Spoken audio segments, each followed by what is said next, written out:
திருப்பூர் மாவட்டம் பல்லடத்தில் மின் மயானம் அமைக்கப்பட்டதில் அரசுக்கு இழப்பு ஏற்படுத்தியது தொடர்பாக விசாரணை நடத்த சி.பி.ஐ.க்கு சென்னை உயர் நீதிமன்றம் உத்தரவிட்டுள்ளது.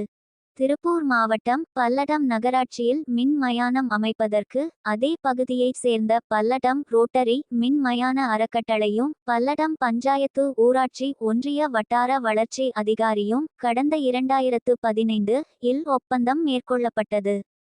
இந்த ஒப்பந்தத்தை தொடர்ந்து அறக்கட்டளை மின் மயான கட்டுமான பணிகளை துவக்கிய நிலையில் திட்ட ஒப்புதல் பெறவில்லை என கூறி கட்டுமான பணிகளை நிறுத்தி வைக்க உத்தரவிடப்பட்டது.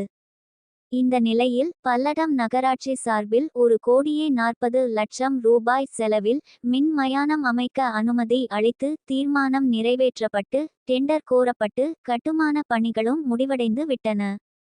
அறக்கட்டளை செலவில் மின் மயானம் கட்டித்தர ஒப்பந்தம் செய்த நிலையில் அரசுக்கு செலவை ஏற்படுத்தும் வகையில் பல்லடம் ஊராட்சி ஒன்றிய வட்டார வளர்ச்சி அதிகாரி பணிக்கம்பட்டி கிராம பஞ்சாயத்து தலைவர் ஆகியோர் தங்கள் அதிகாரத்தை துஷ்பிரயோகம் செய்து அரசுக்கு இழப்பை ஏற்படுத்தியுள்ளதாக கூறி அறக்கட்டளை செயலர் அரவிந்த்பாபு தரப்பில் சென்னை உயர் நீதிமன்றத்தில் வழக்கு தொடரப்பட்டது.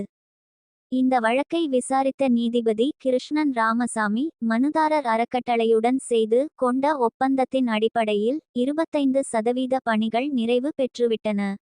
இந்த நிலையில் திடீரென பணியை நிறுத்த உத்தரவிட்டு 1,40,00,000 ரூபாய் செலவில் மின் மயானம் கட்டப்பட்டு உள்ளது அதிகார துஷ்பிரயோகம், அரசுக்கு நிதி இழப்பு ஏற்படுத்திய செயல் என்பதால் இந்த விவகாரத்தில் கூட்டு சதி குறித்து சி.பி.ஐ.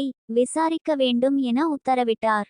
மேலும் மத்திய தணிக்கை துறையும் இதுகுறித்து ஆய்வு செய்து அறிக்கை தாக்கல் செய்ய வேண்டும் என உத்தரவிட்ட நீதிபதி விசாரணையை ஜூன் 15ஆம் தேதிக்கு தள்ளிவைத்தார்.